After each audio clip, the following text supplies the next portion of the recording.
Good afternoon, everyone. Happy New Year. It is January 4th, 2023. And we're going to take a little bit of a somber tone today because you can probably imagine what I'm going to talk about today. Although it's not as somber as it was when it initially happened. And it kind of goes without saying that this video is going to be talking about Damar Hamlin, what occurred Monday night in Cincinnati.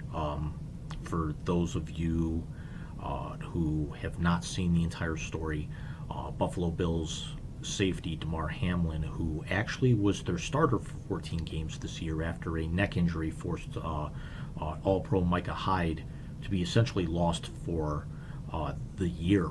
And Hamlin, third on the team in tackles this year, had a routine tackle of Cincinnati wide receiver T. Higgins with just over 6 minutes to go in the first quarter.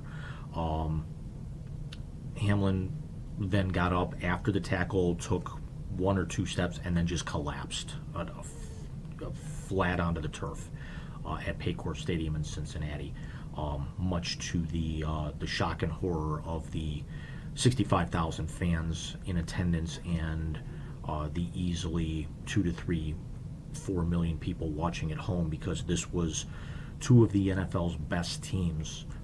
Your defending AFC champion Bengals, and with a win, the Bills would have clinched the number one spot in the AFC going into the playoffs. The win also would have clinched the AFC North division for the Bengals.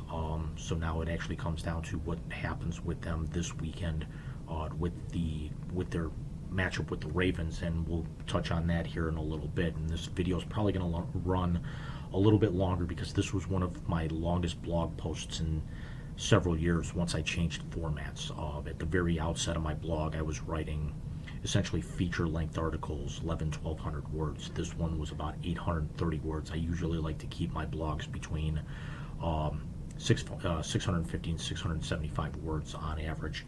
So naturally, this one ran a little bit longer. The last time I blogged about the Bills was sometime around 2016, 2017, when the blog first started. I was a fan of the Bills, but casually, and it was definitely something that I could take shots at them because of how poorly they were playing. This was 2018, right before the corner had been turned with the crop of quarterbacks that came in: Baker Mayfield, Josh Rose, and Sam Darnold and Josh Allen, the four quarterbacks taken at the top of that draft. So this was right before they had kind of made the move and committed to Josh Allen. But the Bills have actually been one of the more dominant teams in the NFL since then. And to see Hamlin, what occurred with him, and I'm gonna stop here for a moment and preface this by saying it has now been nearly 2 full days later, and I have not seen the incident, nor will I be watching the incident. At the time of the incident, I was actually watching the Cleveland Cavaliers making a monster comeback against the Chicago Bulls on Monday night. Donovan Mitchell scoring 71 points, which was 8th most in NBA history for single games. Certainly was a Cavaliers record, but that's neither here nor there. I got a call from my father sometime like right around 8 o'clock ish, and had really no idea what was going on, because he actually says, "Are you watching this?" And I assume he was actually,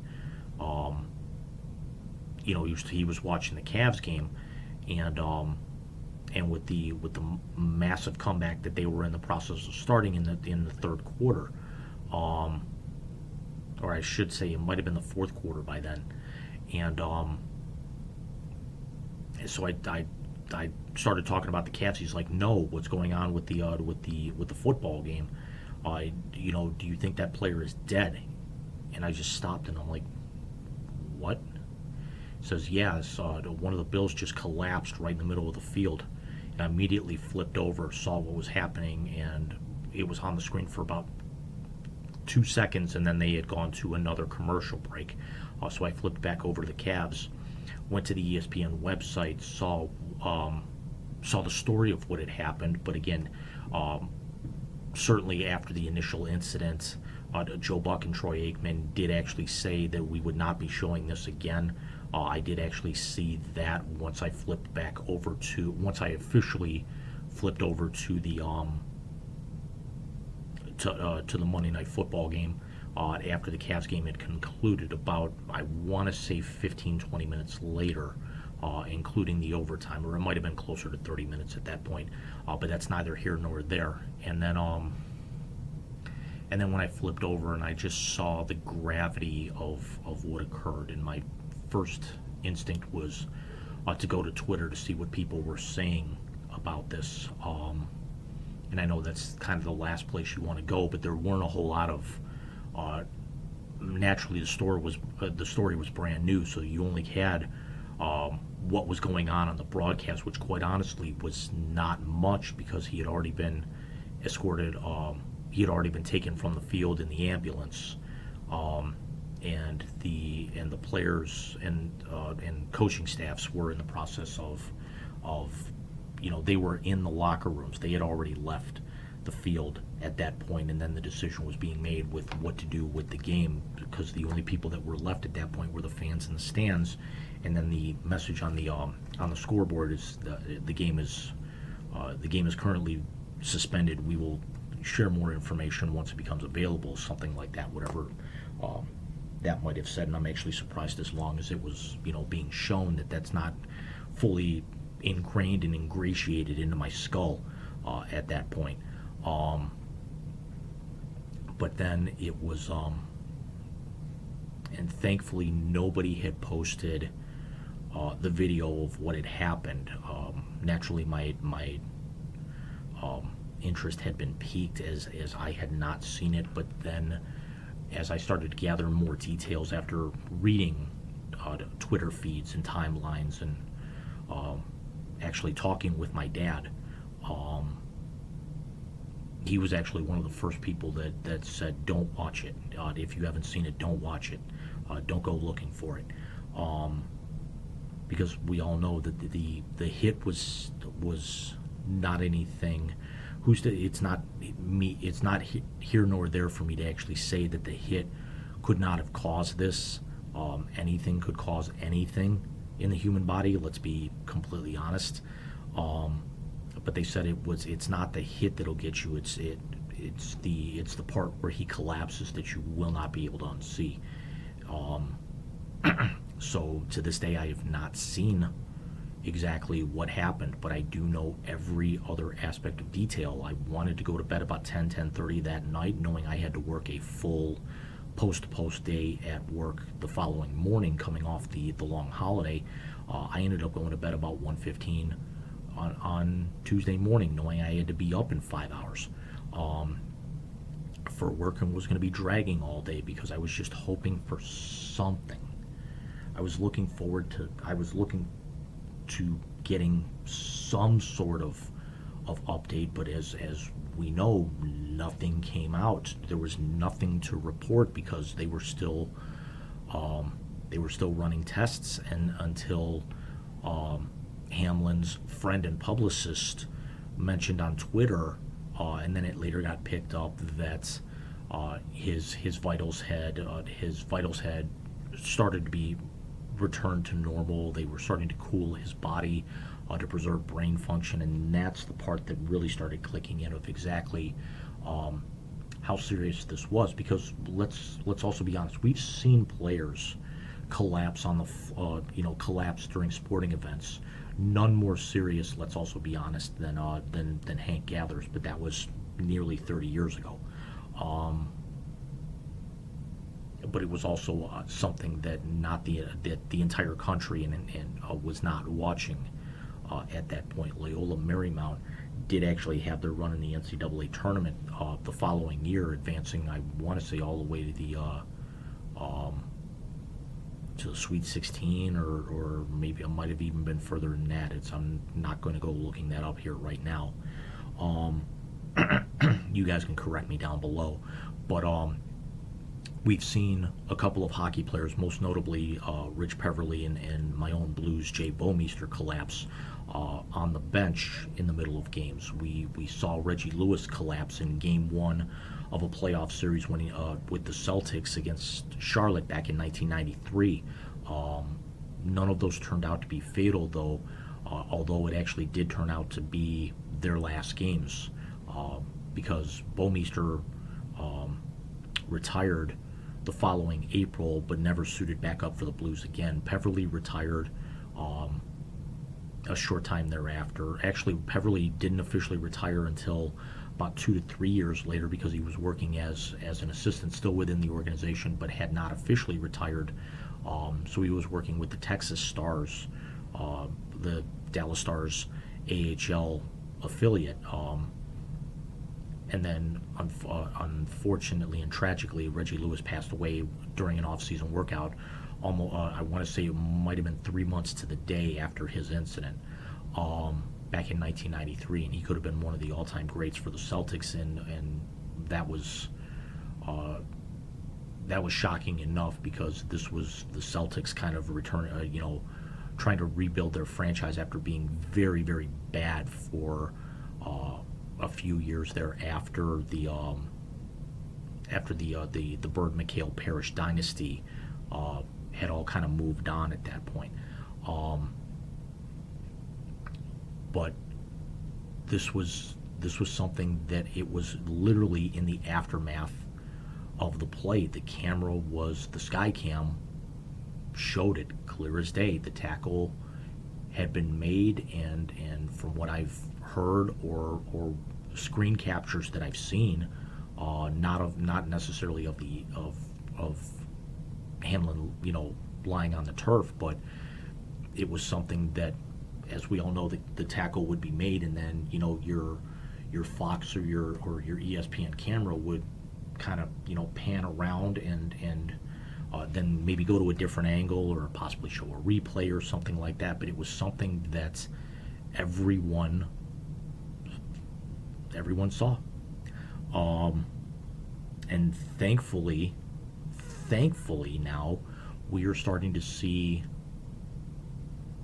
reports that his condition is improving. We're seeing reports from the family that his oxygen levels are improving. That I've seen a report that they were going to try to turn him over onto his stomach to alleviate some of the pressure on his lungs, in hopes that it continues to improve.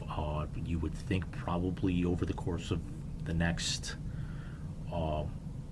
certainly here maybe by Saturday, that they have at least started the process of trying to wake him up out of the sedation that he's in, and then we can really see what occurred. We can see the level of brain activity. We can see if there was any damage to the kidneys, the lungs, the brain, anything, like that. In a perfect world, he's standing on the sidelines with his jersey on, with his teammates in the playoffs here in the next couple of weeks, even if he's only allowed to be in the stadium for a very, very short time, or if something, or he improves enough to where they allow him to travel. If the I almost said the Sabres, and we'll touch on that here in a moment. But and I almost did it again. If the Bills advance all the way to the Super Bowl at State Farm Stadium in Phoenix, right around 6 weeks from now, we've all heard the story, and it continues to get better and better and better about his Chasing M's charity. And for those of you who haven't done kind of the deep dive, Chasing M stands for Chasing Millions, which is his charity that he set up, and they started a toy drive just before Christmas in Pittsburgh, which is where Hamlin went to college, drafted in the 6th round by the Bills last year. Played very well for the Panthers. I am a bit of a Pitt Panthers fan, so he was definitely on my radar. I'm actually surprised he slipped to the 6th round, but I was very excited to see he got picked up by my Bills with that, and then just how well he's played this year. Even with Micah Hyde being out, he's not played to the level of Micah Hyde, but he's done very, very well. And this was not a reserve. And I will be back with you in one moment. And we're back, and I'm sorry if that actually looked like a jump cut. I had to go answer the door here in my office. But the toy drive was originally set up on a GoFundMe for $2,500. In the wake of what occurred, even within the first 2 hours afterwards, a couple $100,000 had been raised. If you go and look at that page now, just doing a quick Google search, it's up over $6 million. And AEW wrestler and future Wrestling Hall of Famer Chris Jericho has also donated $10,000 himself. And that's actually where the other good part of this story has come out, is in the immediate aftermath. Even as early as by the time I went to bed Monday night, you were seeing thoughts, prayers, well wishes going out, everybody tweeting their love, support for Damar Hamlin, and also the Bills organization. The Buffalo Sabres even throwing extensive support, because it's Buffalo is such a very tight-knit community, even between the Bills and Sabres. Even if one is good and one is not playing well at all, both teams are owned by Terry and Kim Pagula, so it's all one large family between both franchises. And the Sabres were even seen walking into the arena in Washington for their game last night against the Capitals, a game that they came from behind and won in overtime, and have been surging as of late, wearing shirts in support for Hamlin. And the Bills changed their all of their social media avatars to read the same thing, showing support for Hamlin. Love with 3, I think it was. And then the Sabres were wearing the same shirts. They changed their social media icons to read the exact same. A number of NFL teams have also followed suit as well.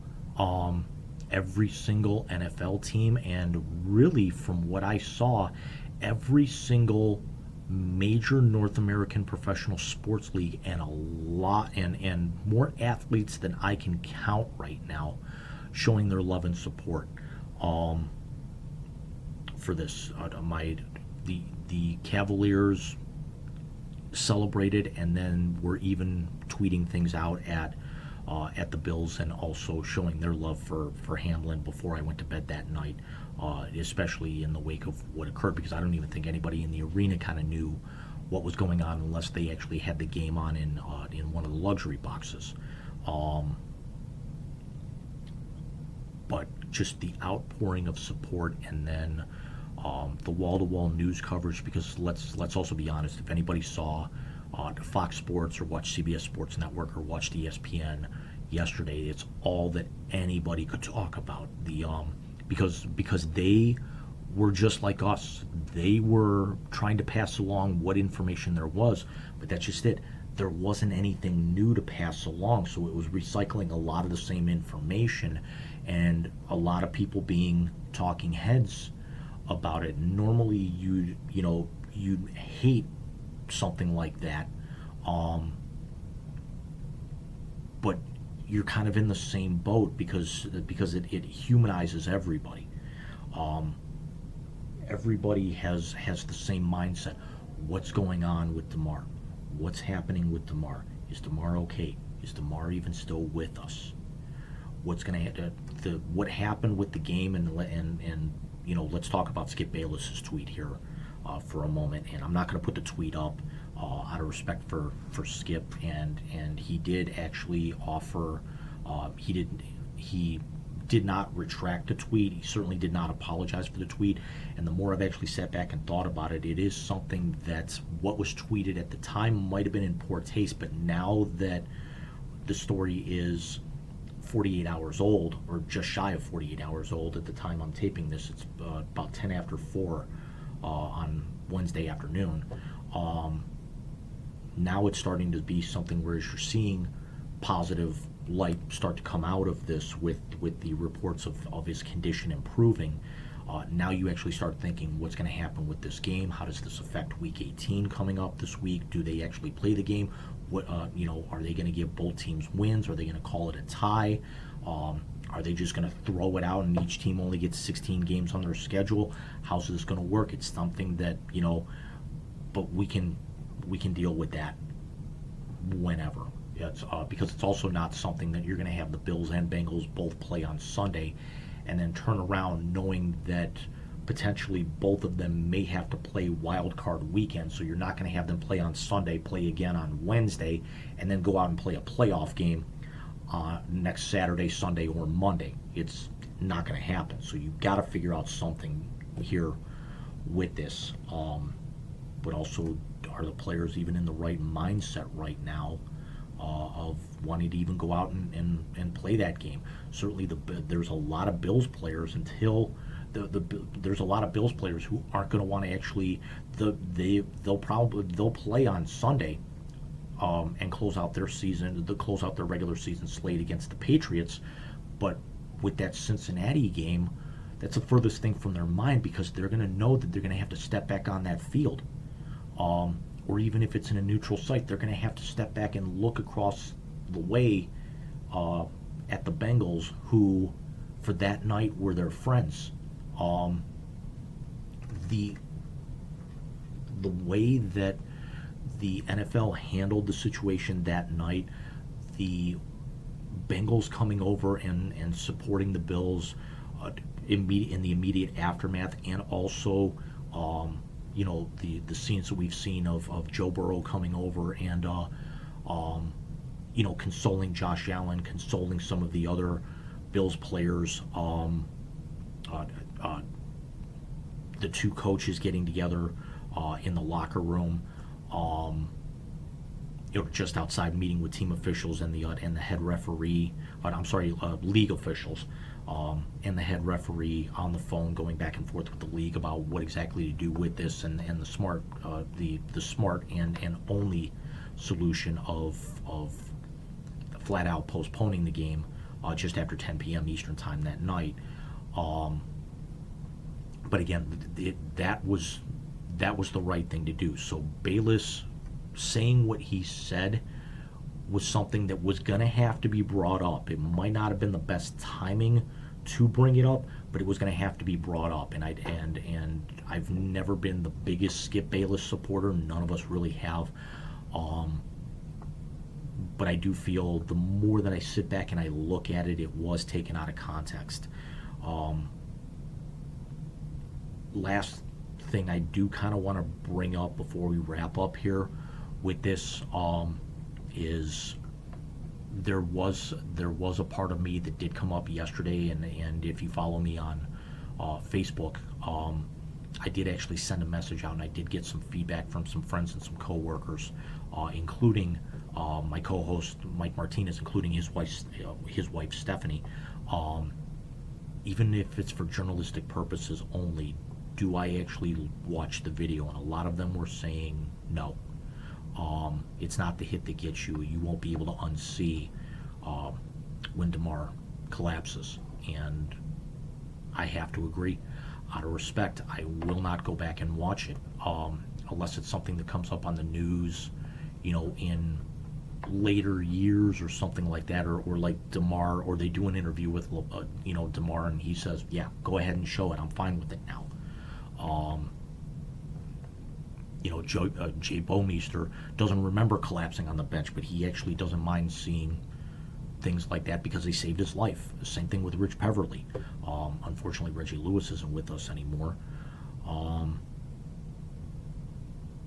So that's going to be the only way that I'm going to see this. But then, as I was searching through YouTube for commentary or seeing if I can find any kind of update or something that I might have missed, or if like something had come out and just not made it to like one of the websites, but somebody had put it up on YouTube or whatever.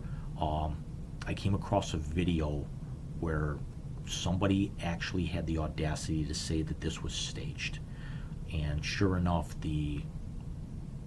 there's three things that sicken me about that. Number one, that somebody would actually have that kind of thought in their head and go out and put it out there, whether they believe it or if they're just looking for clicks. Number two, the channel has over 100,000 subscribers. It has over 50,000 subscribers. And number three, the video has been liked 1,300 times and seen more than 100,000. I mentioned it in the blog. I'm not even going to give the guy the time of day by putting it in this video, because I don't want anyone going and watching this. I'm not going to post a link. Again, I'm not going to mention the guy's name. But for this guy, I hope you enjoy your seat in hell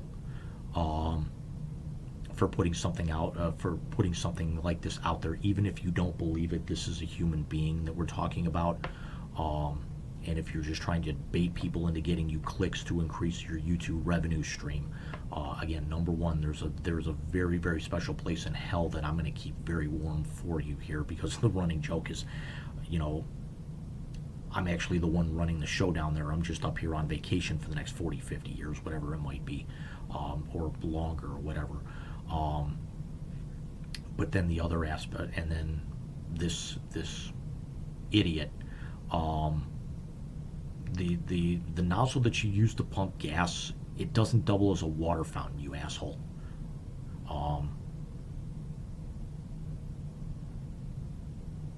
Yeah, it's time to wrap this up. Number one, I got to clock back in for my lunch break. But yeah, the more I start thinking about this, even I'm going to start kind of getting emotional again a little bit, as I was on Monday night, just kind of sitting there in horror in the aftermath, even though we see his condition improving day by day by day. So let me know what you guys think. Did you see this? What was your reaction? What do you think the NFL does with the game? I would love to be able to hear you got your feedback, and certainly this will be something that whenever the next Wise Guy show occurs, whether it's on the 21st or if circumstances arise that we cannot do a show in January, it certainly will be brought up on the next one, and then we will, if we don't do one, we will address that on the in our February show, whenever that might be. But that'll be something for Mike to introduce with you. So everyone, have yourself a great rest of your day. I will be back with you guys next week. Enjoy the College Football National Championship. You notice how I did not take a swipe at Ohio State. I'm going to save that for the next Wise Guy show, whenever it might be. I also did not actually, throw Michigan under the bus or something for that. But again, we will definitely talk about that on the next Wise Guy show. Enjoy the final weekend of the NFL regular season. Let's get ready for the playoffs. Again, enjoy the national championship on Monday. And I will see all of you guys very, very soon. Take care.